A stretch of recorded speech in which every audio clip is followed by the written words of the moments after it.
अब आइए स्टूडेंट्स हम लोग बात करते हैं कि इनवर्स ऑफ अ परमुटेशन कैसे निकाला जाता है। तो अब हमारा जो नेक्स्ट टॉपिक है and that is inverse of a permutation.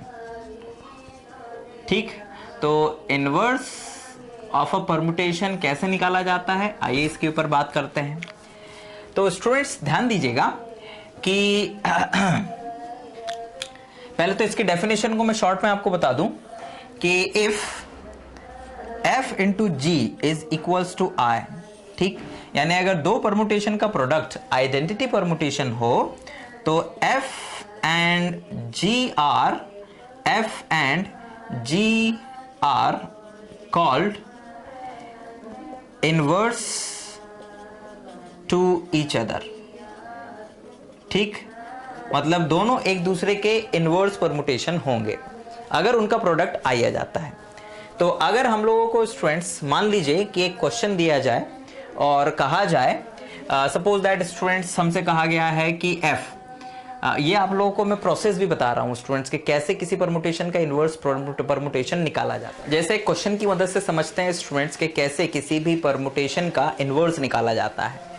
तो मान लीजिए स्टूडेंट्स कि हमारे पास में एक परमुटेशन है, suppose that we have a permutation f 1 2 3 and 4 और यहाँ पर मान लीजिए 2 4 3 1। ये कुछ इस तरह का परमुटेशन है बच्चों, और इसके लिए हम लोगों को इनवर्स निकालना है। मतलब कि हमें एक ऐसा परमुटेशन निकालना है जिसका इस f में अगर मल्टीप्लाई करें तो आइडेंटिटी परमुटेशन आ जाना चाहिए। तो हम लोग इसको कुछ इस तरह से सपोज करेंगे कि let G be the inverse permutation। ठीक, मतलब G क्या है, इनवर्स परमुटेशन ऑफ F है, ठीक है ना। तो फिर G की डेफिनेशन क्या होगी बच्चों, G फिर कुछ इस तरह से बनेगा 1 2 3 4। नाउ अब यहां पर क्या आएगा ये तो हमें पता ही नहीं है, इसलिए x y z and w लिख देते हैं हम लोग यहाँ पे।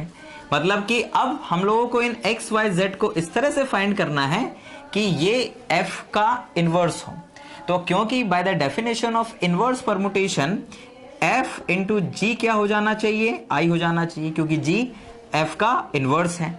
तो यहां से बच्चों फिर क्या हो जाएगा, यहां से फिर हम लोगों को कुछ ऐसा मिलेगा, क्या, f की डेफिनेशन है 1 2 3 and 4 और ये है 2 4 3 1 एंड देन इसके बाद में इट्स अ 1 2 3 4 एंड यहां पर आ गया बच्चों ये x y z and w student, and this is equals to what, 1 2 3 4 1 2 3 4 students. ठीक है, तो हम लोगों ने देखा कि f और g का प्रोडक्ट कितना आना चाहिए, आइडेंटिटी परमुटेशन आना चाहिए। अब हमें दो परमुटेशंस का प्रोडक्ट करते हुए आता है, तो आइए जरा हम इनका प्रोडक्ट करते हैं। तो जब इनका प्रोडक्ट हम करेंगे स्टूडेंट्स तो जरा ध्यान दीजिएगा हमें क्या मिलेगा। ये तो 1 2 3 एज इट इज। नाउ 1 2 से मैप कर रहा है और यहाँ 2 किससे मैप कर रहा है, y से कर रहा है। यहाँ 2 4 से मैप कर रहा है, 4 यहाँ किससे मैप कर रहा है, w से कर रहा है।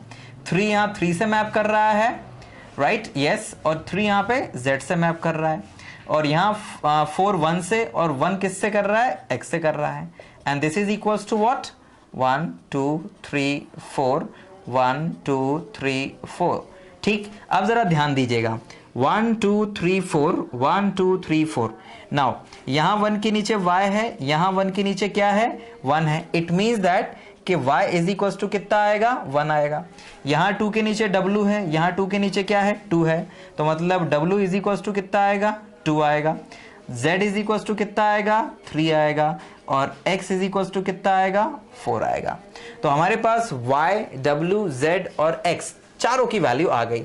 तो यहां पर जो इनवर्स परमुटेशन है g, उस g की वैल्यू कितनी आ गई है बच्चों, उस g की वैल्यू आ जाएगी हमारे पास में x की वैल्यू कितनी है, 4, हमारे पास में y की वैल्यू कितनी है, 1, हमारे पास में w की वैल्यू z की वैल्यू कितनी है, 3, और हमारे पास में w की वैल्यू है 2। तो ये जो परमुटेशन आया है बच्चों G, ये इस F का क्या है, इनवर्स परमुटेशन है स्टूडेंट्स, ठीक है ना, क्योंकि F और G का हम अगर प्रोडक्ट करेंगे तो हमें क्या मिलेगा, हमेशा आइडेंटिटी परमुटेशन मिलेगा।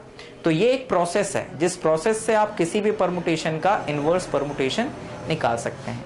क्या प्रोसेस है समझिए फिर से, कि अगर किसी भी परमुटेशन का इनवर्स निकालना है तो पहले आप उसे इस तरह से सपोज कर लेंगे, है ना, राइट। ये अपने आप में एक परमुटेशन दिया है 1 2 3 4 और उसके नीचे XYZ ये हम लोगों को फाइंड करना है।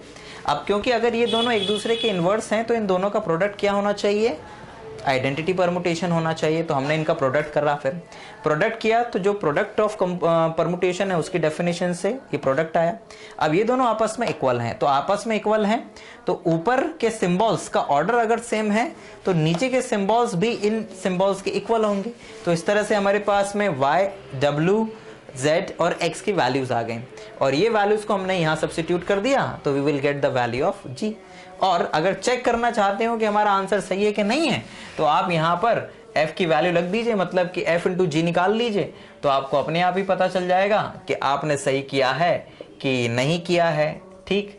तो आपके पास जरा देखिए क्या आएगा, 1 यहाँ 2 से, 2 यहाँ 1 से, यानी 1 1 से, ठीक है सही है, 2 4 से और 4 2 से, यानी 2 2 से सही है, 3 3 से और 3 3 से सही है, 4 1 से और 1 4 से सही है, 4 4 से, यानी कि 1 1 से आ जाएगा, 2 2 से, 3 3 से, 4 4 से, यानी f into g is equals to identity mapping आ गया। तो इस तरह से किसी भी परमुटेशन का इनवर्स परमुटेशन हम लोग फाइंड करते हैं स्टूडेंट्स। तो ये इनवर्स की प्रोसेस भी यहाँ पर फिनिश हुई।